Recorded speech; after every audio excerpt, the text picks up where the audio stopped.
Voilà, je vous invite à la prière.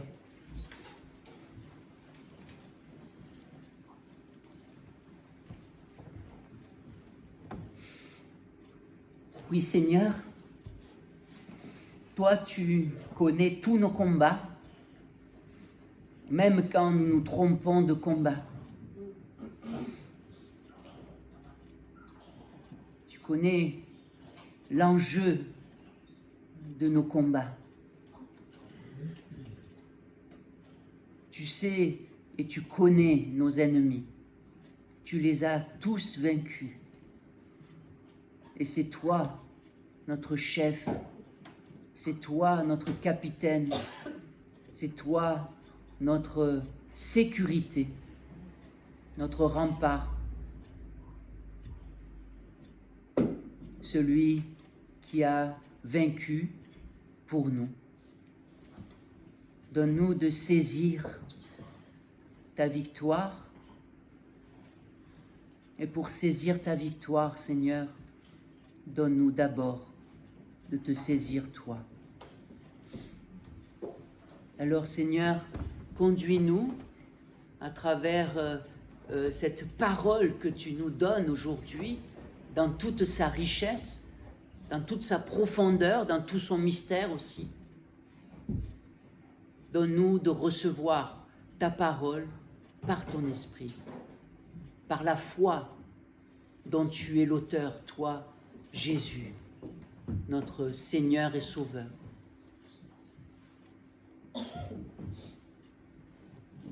Te demandons d'abattre nos forteresses de pensée, afin que ce soit ta pensée qui pénètre notre cœur, nos pensées, qui pénètre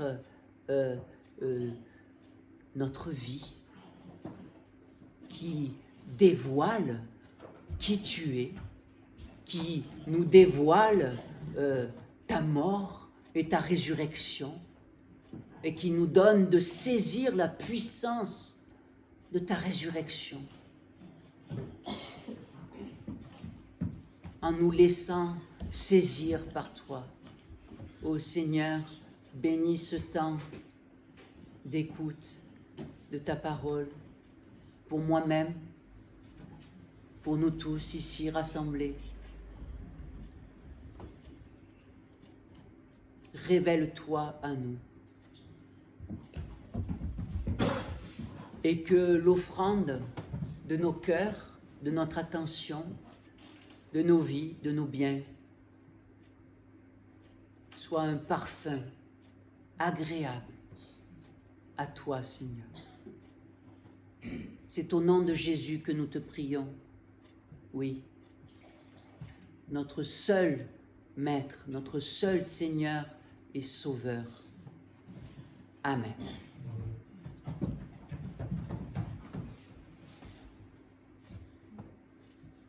Alors, je ne sais pas comment vous recevez cette parole de Paul qui se répète, qui dit « Réjouissez-vous dans le Seigneur ». Et souvent il répète « Toujours, réjouissez-vous, toujours dans le Seigneur ».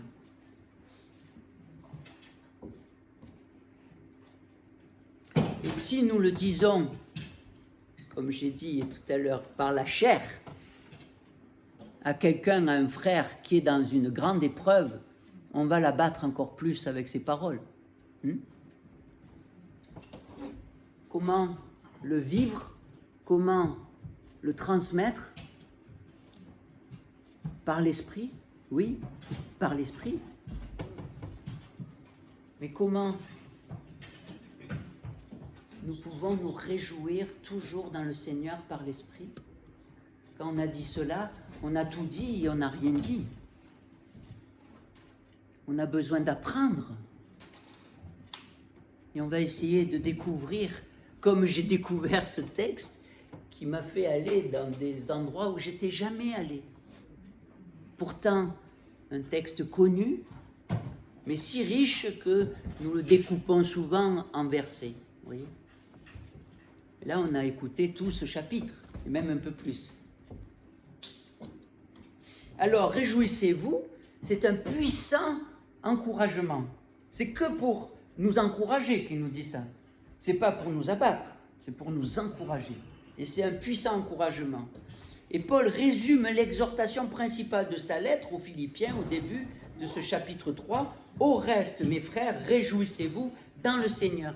Une traduction intéressante de cette exhortation, c'est « Soyez joyeux d'être unis au Seigneur ». Je trouve que c'est intéressant par rapport à ce chapitre 3. Soyez joyeux d'être unis au Seigneur. Rassasiez-vous de votre union dans le Seigneur.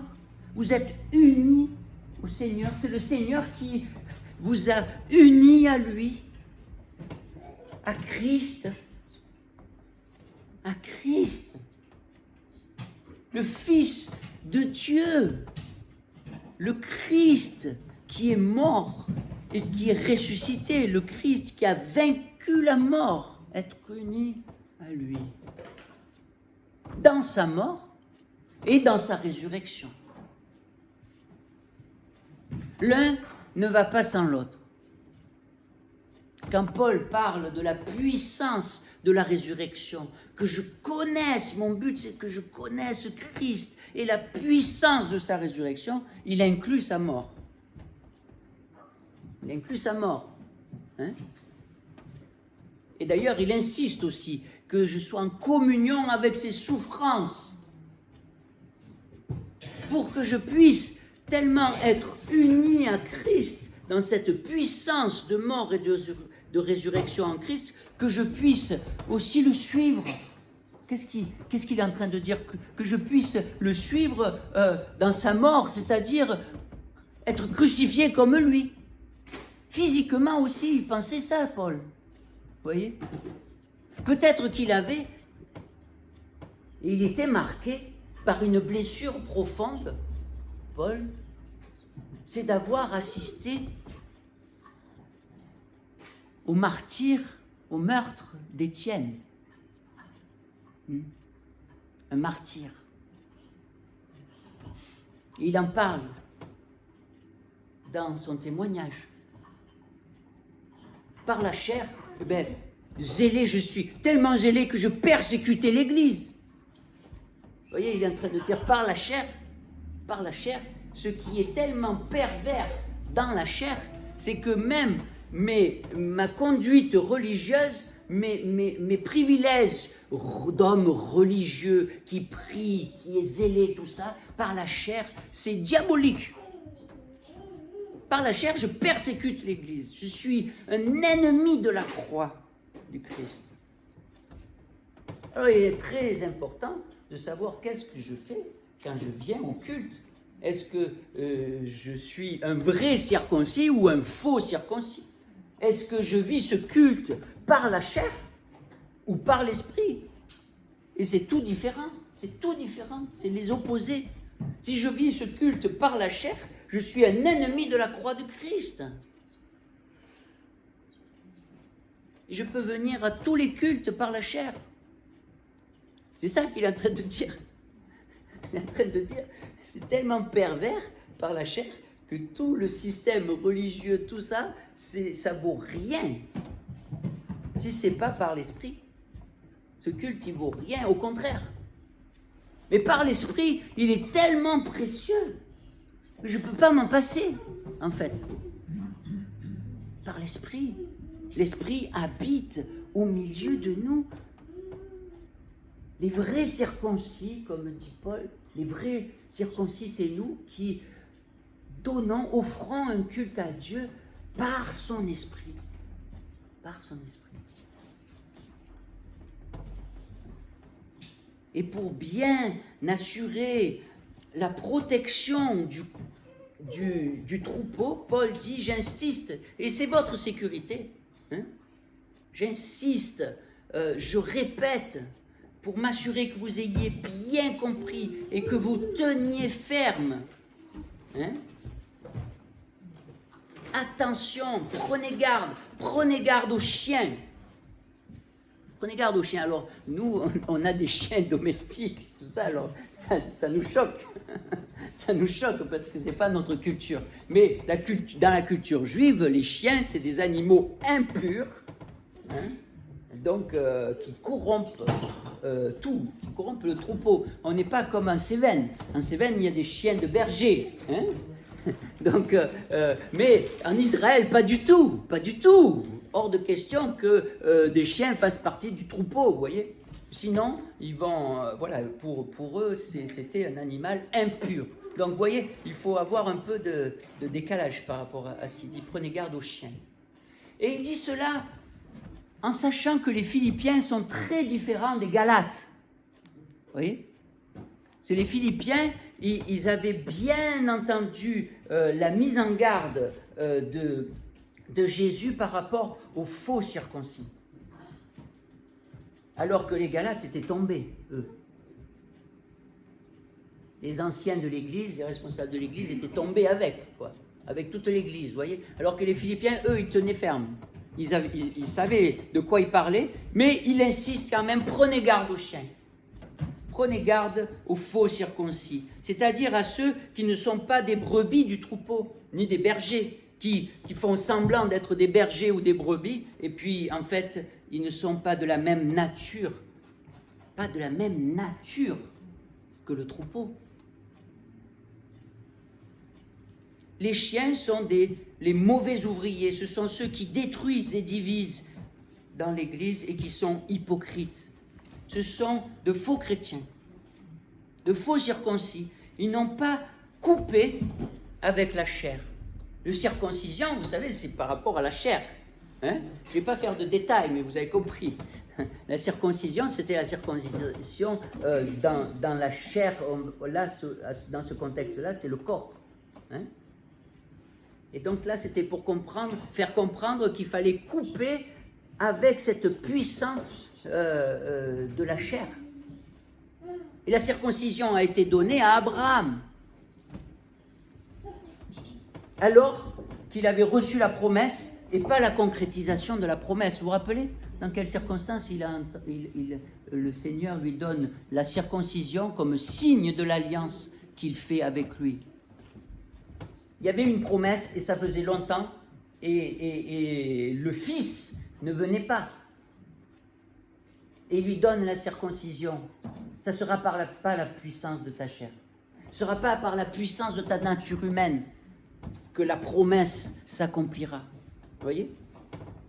Et pour nous, cette promesse, elle est aussi pour nous.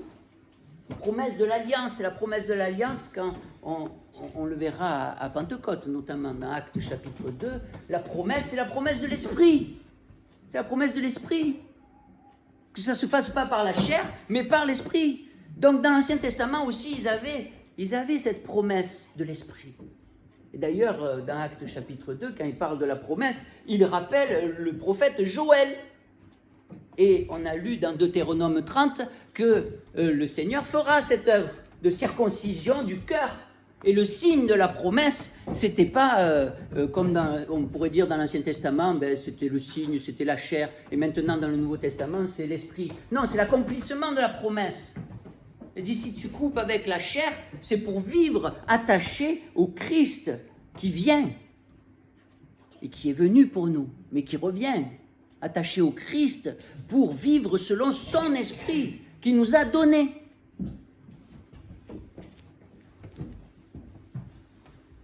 Donc, il y a dans la réalité d'un troupeau, d'une église, une fausse circoncision et une vraie circoncision. La différence vient de l'origine de notre puissance. Avec quoi nous avançons? Quel est notre moteur? Quel est notre carburant, on pourrait dire, voilà. En effet, si c'est nous qui avons la vraie circoncision, nous dit Paul, hein, c'est par son esprit que l'on vit le culte, notamment. Mais en fait, ça voulait dire toute chose. On verra tout à l'heure, mais par rapport à la circoncision, ça voulait dire que même ta sexualité, tu ne la vis pas par la chair. Tu la vis par l'esprit. Ça voulait dire ça dans l'Ancien Testament quand même. C'est-à-dire, même le fait de vouloir un fils qui était le fils de la promesse, et même on attendait le Christ à chaque fois qu'il y avait une naissance. Si tu le fais par la chair, eh ben, tu es ennemi du Christ. Mais si tu le fais par l'esprit, tu te laisses conduire dans ce domaine-là, comme dans tous les autres domaines, y compris religieux, bien sûr. Alors, vous voyez ? Et alors, si on peut pervertir notre piété, notre culte par la chair, on peut pervertir tous les autres domaines par la chair. Vous voyez ? C'est ça que ça veut dire. La différence est donc la source de notre vie, de notre zèle, de notre service. Au travers de cette lettre de Paul, Dieu nous encourage. Ça, c'est le premier point que je voulais développer, c'est que Dieu nous encourage. La véritable source de la joie est en Christ. Réjouis-toi en Christ. Réjouissez-vous ensemble en Christ. Ressourcez-vous en Christ. Et le deuxième point, pour souligner cet encouragement, Paul nous offre son témoignage personnel. Vous voyez, c'est très encourageant, un témoignage personnel. Et il ne s'épargne pas lui-même dans son témoignage personnel, parce qu'il témoigne du Christ. C'est Christ le plus grand bien. Pourtant, moi-même, j'aurais sujet de mettre ma confiance dans la chair. Ah oui, j'en ai beaucoup, moi, de sujets de tomber dans la chair quelque part. Et de placer ma confiance dans cette puissance. Hein? Dans mes privilèges humains, dans mes privilèges religieux. J'aurai des sujets de fierté d'hommes religieux. Et il détaille ces sujets comme on amoncelle des médailles. Et puis, Paul dit que tout cela, c'est une montagne d'ordures. Ce n'est pas des médailles. Je me suis trompé. Je l'ai déjà fait. Je me suis déjà trompé. J'ai été persécuteur de l'Église avec toutes ces médailles sur moi.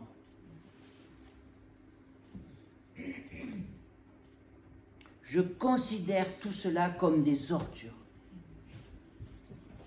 Puis il précise pourquoi. Mon trésor, c'est Christ. Mon désir est de le connaître. En dehors de lui, tout est ordure. Tout est à rejeter. Mais en lui, alors oui, on peut se réjouir de beaucoup de choses. Et premièrement, de ce culte, ensemble. Hein? Mon but est de le connaître, lui, ainsi que la puissance de sa résurrection et la communion de ses souffrances, en devenant conforme à lui dans sa mort, pour parvenir d'une manière ou d'une autre à la résurrection d'entre les morts. Alors Paul nous offre son témoignage personnel aussi, afin de nous donner un modèle. Voilà, je ne vis plus par la chair, mais je vivais par la chair. Maintenant, je vis par l'esprit. Et il ose dire, c'est nous, les vrais circoncis, on vit par l'esprit. Et il dit aussi que c'est pas parfait. Il n'est pas en train de dire, ça y est, c'est fini. On a atteint le summum et ça marche tout le temps. Non, il y a un vrai combat, mais il dit, imitez, regardez. On vit par l'esprit parce que moi, avant, je sais comment je vivais par la chair. Maintenant, je vis par l'esprit. Regardez, c'est tout à fait différent. C'est tout à fait différent. Et il désire, regardez, comme je désire connaître la puissance extraordinaire de la résurrection de Christ. C'est un désir, je veux vivre de cette puissance. Je ne veux pas que juste ce soit quelque chose qu'on parle parfois ici dans cette chapelle, parce qu'il n'y a qu'ici qu'on en parle en fait. Et que finalement, après, notre vie, ma vie, c'est autre chose. C'est complètement autre chose. Parce qu'il faut bien se débrouiller dans le travail, il faut bien se débrouiller. Et puis, quand il vient une passion, que ce soit une passion pour ceci ou pour cela, ou une passion même relationnelle, alors je le vis par la chair, parce que je sais faire que ça. Je connais que ça. Est-ce que je connais Christ? Est-ce que je connais sa puissance de résurrection qui me donne de pouvoir vivre tout cela de façon étonnante par l'esprit? Est-ce que je m'attends à son esprit pour tout cela? comment est-ce que je sers Dieu et jusqu'où. Et Paul, il dit, imitez-moi. Il dit aux Philippiens, à tous, petits et grands, faibles et forts, handicapés ou non, suivez-moi. Je suis prêt à aller jusqu'à la croix, jusqu'au martyr. Parce que du temps de Paul, il y avait encore la crucifixion. Pour nous, c'est autre chose. Mais ça peut être étonnant. Jusqu'où suivre le Seigneur par la puissance de sa résurrection. Croyons-nous que Christ est ressuscité et que ça a des conséquences aujourd'hui encore et qu'on peut connaître sa puissance de résurrection maintenant sans connaître encore sa puissance de résurrection dans notre corps qui est une espérance. Et cela va venir, mais bien ensuite, quand le temps viendra du retour du Christ. Voilà, c'est un peu tout cela. Philippiens chapitre 3. Celui qui se laisse entraîner par Christ se laisse d'abord entraîner par la force de son abaissement, de son humiliation, de son dépouillement, de sa mort et de sa croix. C'est Philippiens chapitre 2, ça. Pour avoir Philippiens chapitre 3, il fallait bien le chapitre 2 avant, quoi. Hein?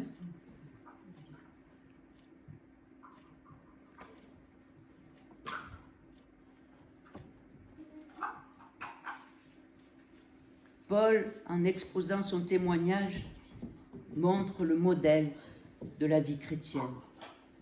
C'est une vie centrée sur Christ, une vie attachée à Christ, une vie unie à Christ par son esprit, dans sa mort et sa résurrection. C'est une œuvre de l'esprit, c'est une œuvre de Dieu. On ne peut pas le faire, cela. On ne peut pas le provoquer. On ne peut que l'attendre et le recevoir. Et ainsi, puisque je vis par sa mort et sa résurrection, cette puissance, parce que je suis uni au Christ, alors je peux envisager le chemin de l'obéissance, de la foi et de l'espérance. Le chemin de l'obéissance, même si je ne vois pas comment c'est possible. Mais c'est possible en Christ, c'est possible. Même si je ne sais pas encore le prochain pas, même si je ne connais pas encore comment je vais faire pour obéir, même s'il me semble que mes forces me manquent. Au contraire, ce n'est pas avec tes forces, ta puissance, par ta chair, mais c'est par l'Esprit qui te conduira au moment où cela viendra, au moment opportun. Et aujourd'hui est le moment opportun de vivre selon la puissance de résurrection du Christ.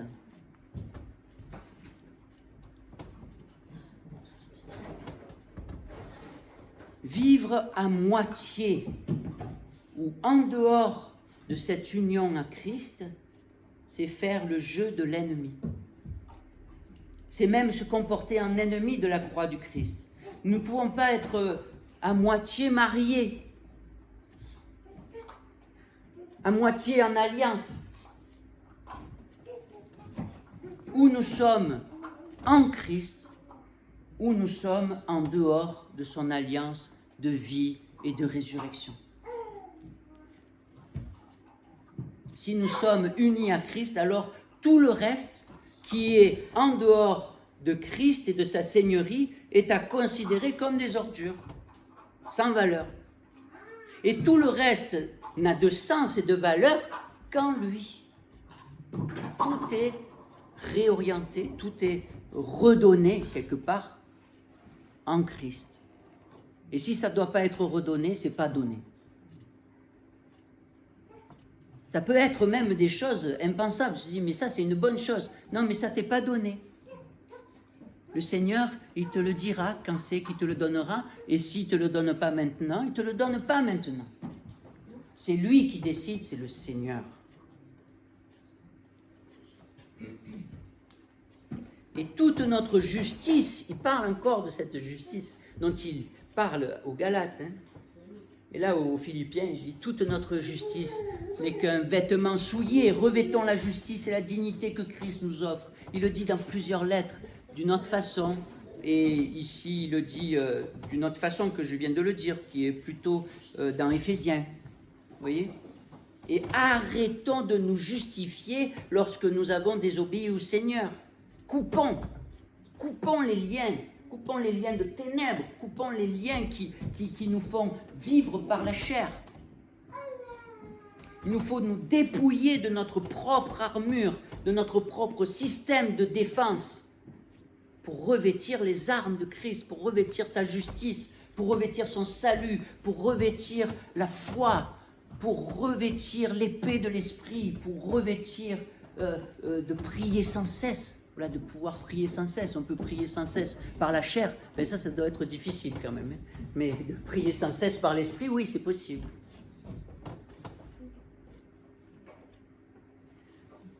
Ainsi, nous pourrons vaincre et tenir ferme dans une bonne position spirituelle, une position qui lui rend un culte véritable. Nous devons prendre force et courage car beaucoup de choses nous affaiblissent et nous avons peu de courage quand il nous faut résister à la tentation de déserter. Vous savez ? Parce qu'on a tendance à imiter, de toute façon, que ce soit dans la chair ou dans l'esprit. C'est une tendance. On a plutôt tendance à imiter dans la chair. Alors s'il y a une personne qui s'en va de l'église, on aura tendance à nous laisser déstabiliser. Ben, peut-être il a raison. On va peut-être voir qu'est-ce que ça donne de ne pas venir au culte le dimanche. Hein? Eh bien finalement, je me suis bien réjoui le dimanche, alors j'ai fait une journée extraordinaire sans culte, vous voyez. C'est possible aussi de nous réjouir dans la chair. Eh oui, c'est possible. Et je dis, ah ben j'ai bien fait finalement. Et la chair, elle te dit ça. Satan, il va te dire, oui, réjouis-toi comme ça. Il va te séduire par ta chair. Et si tu négliges de prendre tes forces en Christ, tu chercheras à faire des choses qui dépassent tes capacités quand tu voudras obéir au Seigneur. Cela s'appelle être prétentieux. C'est vouloir considérer ta place avec Dieu comme une proie arrachée. Ça, c'est dans Philippiens chapitre 2. Et si nous offrons à Dieu des choses qui ne viennent pas de lui, le culte perd son sens. Car tu chercheras ta gloire et non celle de Dieu. Si ça vient de toi, la gloire viendra à toi. Si ça vient de Dieu, la gloire viendra à Dieu. Et voici une conclusion, une troisième partie, par rapport à l'imitation de Jésus-Christ. L'imitation, imiter. Hein? Paul poursuit son exhortation en nous appelant à imiter ceux qui imitent Christ. Christ nous donne des frères qui sont des modèles pour nous équiper dans nos combats quotidiens.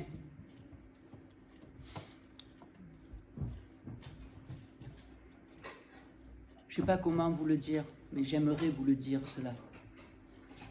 Montrez-vous fermement décidé dans le choix des personnes que vous voulez imiter, avec qui vous passez du temps et qui vous conseillent de bons modèles. Sinon, de toute façon, vous allez être entraîné à suivre de mauvais modèles. On est des imitateurs. Pas dans le mauvais sens du terme, on est des imitateurs, c'est une bonne chose. Imitez-moi, dit Paul. Honorez de tels hommes. Regardez, c'est des bons modèles. Il y a des bons modèles et des mauvais modèles. Des modèles qui vivent par la chair et des modèles qui vivent par l'esprit. Sans être parfaits. Parce que ça, on en verra toujours des fautes.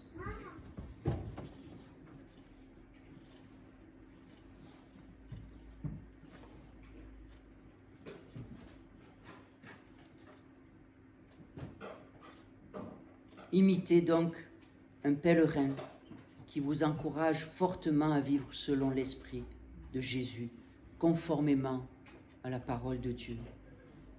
Le chrétien est uni à Christ dans sa mort et sa résurrection. Et cette union nous est donnée par l'Esprit Saint. Et c'est un puissant encouragement à suivre Christ, même sur le chemin de la croix, car souvent le chemin sera difficile. Même si c'est vraiment la volonté de Dieu. Mais Paul, là, il nous encourage en disant, mais sur ce chemin de la croix, vous êtes en compagnie de Christ. Vous êtes en compagnie du Christ. Vous êtes en bonne compagnie. Vous n'êtes pas seul. Et sur ce chemin en Christ, nous parviendrons un jour à la résurrection totale de notre être. Oui, nous avons de quoi nous réjouir toujours en Christ. Amen. Amen.